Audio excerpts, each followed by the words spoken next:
बहुजन संतों गुरुओं की श्रृंखला में आज हम लोग स्वच्छता अभियान के जनक कहे जाने वाले संत गाडगे जी महाराज का आज हम लोग अध्ययन करेंगे।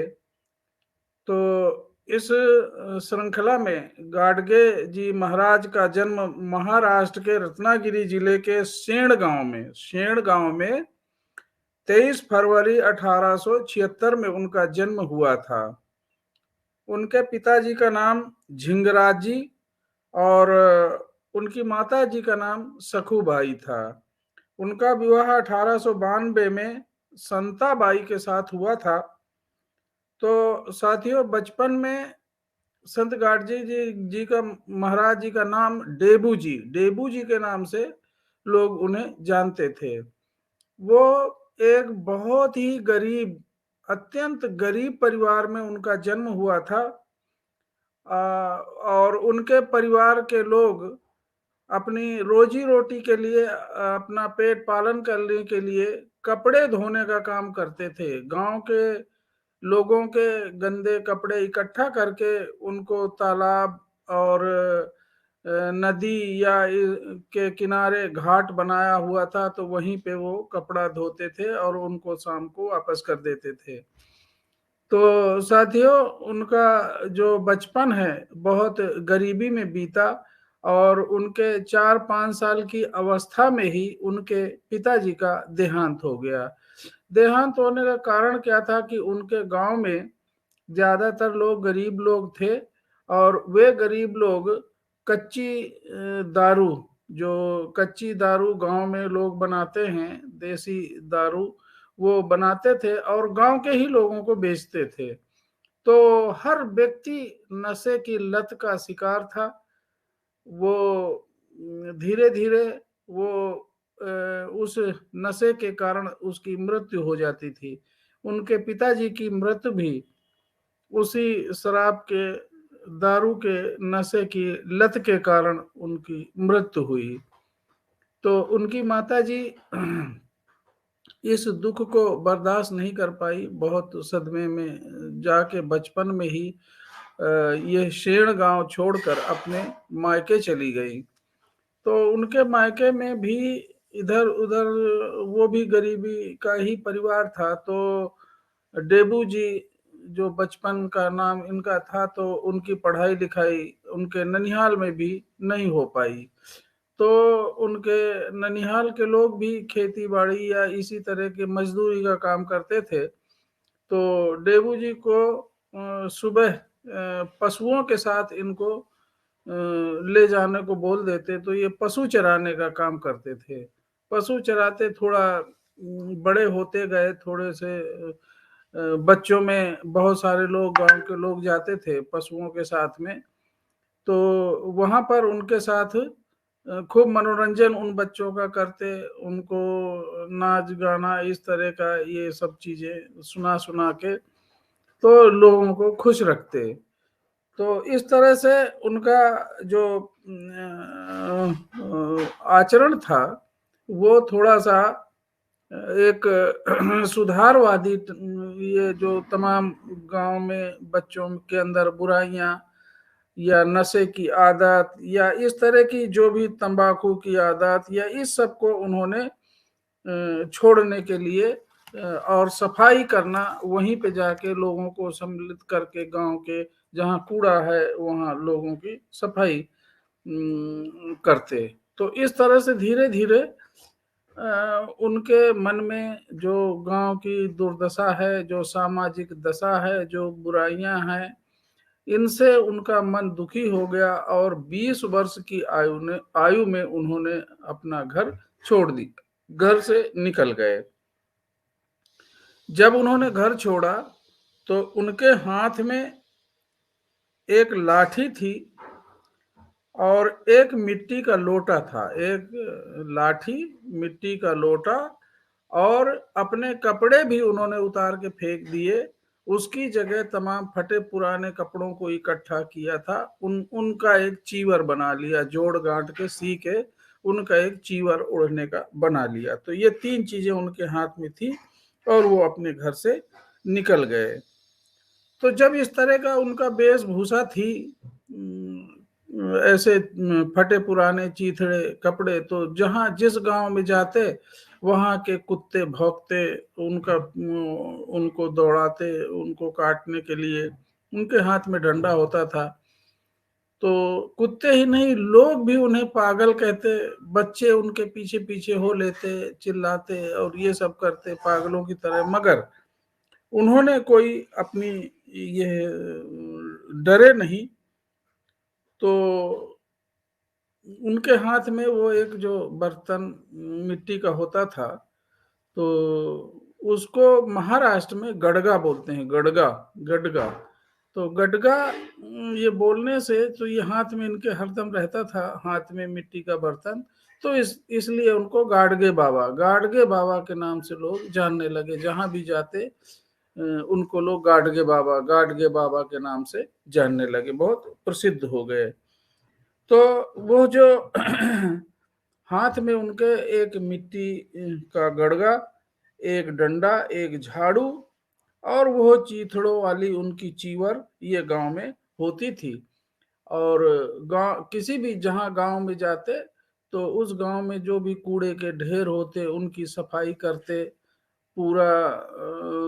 तो उन वो सफाई देख के और लोग भी उनके साथ, गांव के लोग भी, बच्चे या तमाम जो लोग इस तरह के, वो भी लग जाते। और देखते ही देखते पूरा गांव एकदम कूड़े के जो ढेर, मक्खियां भिनभिनाती थी, गंदगी थी, वो देखते ही देखते पूरा गांव एकदम साफ सुथरा हो जाता। साफ सुथरा हो जाने के बाद फिर जहां खाली जगह थी, वहीं उन खाली जगहों पे गाडगे जी पौधारोपण करते, फूलों के या इस तरह के पौधे लगा देते। और वो गांव के लोग भी उनका साथ देते। वहीं कहीं किसी पेड़ के नीचे गर्मी या किसी धूप से बचने के लिए वहीं लेट जाते, और गांव का कोई भी व्यक्ति जो भी दया आती वो उन्हें खाना दे देता। तो जो उनके हाथ में मिट्टी का बर्तन होता उसी में खाना ले लेते थे, उसी में खाना खाते, उसी में पानी, उसी से पानी पीते। तो इस तरह से एक गांव से दूसरे गांव, दूसरे से तीसरा, ऐसे ऐसे बढ़ते जाते। और लोग वही जहां भी उनको देखते स्वयं खुद ही फावड़ा, टोकरी या झाड़ू या इस तरह का उठा लेते। लोग समझ जाते गाड़गे बाबा आ गए। जिस गांव में घुसते ही लोग सब जागरूक हो जाते और उस दिन उस गांव का पूरा रूप ही बदल देते। तो इस तरह से वो बहुत फेमस हो गए, उनको काफी लोग पहचानने लगे, जानने लगे। तो जब वो इस तरह का काम करते थे, झाड़ू का और गांव की सफाई, पौधारोपण, तो कम से कम 50-100 लोग, गांव के ही लोग इकट्ठा हो जाते, बच्चे, बूढ़े, जवान, औरतें। उन्हीं के बीच में वो अपनी बातें भी रखते, लोगों को अंधविश्वास से, आडंबरों से दूर रहने के लिए, नशे से दूर रहने के लिए, और जो भी बुराइयां हैं इस तरह से बुराइयों से दूर रहने के लिए लोगों को सलाह भी देते, उनको समझाते भी। यही नहीं, धीरे धीरे उन्होंने एक अपने कुछ लोगों को मिला के एक मंडली भी बना ली, भजन मंडली के नाम से वो जानी जाती थी। उसमें गीत के माध्यम से, गाने के माध्यम से वो गाडगे बाबा इतना फेमस हो गए अपने क्षेत्र में कि वो जब भी उनके भजन और जो गायक मंडली मजीरा, ताल, एक तारा, इस तरह से लेके बड़े धुन में और बड़े लय से लोगों को सुनाते, समझाते, अपनी बातें करते और लोगों को जागरूक करते। उनके शुरू से ही वो चूंकि पढ़े लिखे नहीं थे, कुछ भी पढ़े लिखे नहीं थे, तो लेकिन उनको इस बात का एहसास हो गया था कि समाज में गरीबी, समाज में अव्यवस्था, समाज में उत्पीड़न या शोषण जो है वो केवल अज्ञानता के कारण है। लोग अशिक्षित हैं, लोग अज्ञान हैं।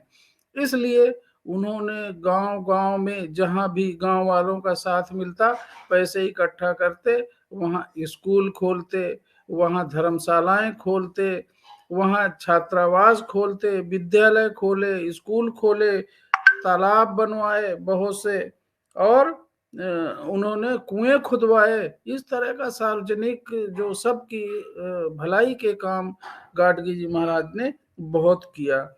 और वो सबसे ज़्यादा शिकार बचपन से ही छुआ-छूत के शिकार थे। वो ऐसी जाति में ही पैदा हुए थे, वो उन्होंने इस दंश को खुद भुगता था, इसलिए छुआ-छूत या इस तरह की बुराइयों के जातिवाद या ऐसी बुराइयों से बहुत ही उन्होंने समाज को झकझोरा, उन्होंने समाज को इनसे दूर रहने के लिए, छुआ-छूत ना मानने के लिए और इस तरह से उन्होंने लोगों को चेतना पैदा करी। तो उनका ये कहना था कि जो जातियाँ हैं, वो जातियाँ तो केवल 2 होती हैं, एक स्त्री और एक पुरुष। जातियाँ जो हैं समाज में ये गलत है। तो जातियाँ केवल 2 होती हैं। उनका एक बहुत ही फेमस कि पशु की होत न पानिया नर की कुछ न होए और नर यदि करनी करे तो नर नारायण होए। ये उनका बहुत ही फेमस दोहा है। तमाम इस तरह की भजनें बहुत फेमस हैं। उन्होंने छुआ-छूत, जातिवाद और इन सब का विरोध किया।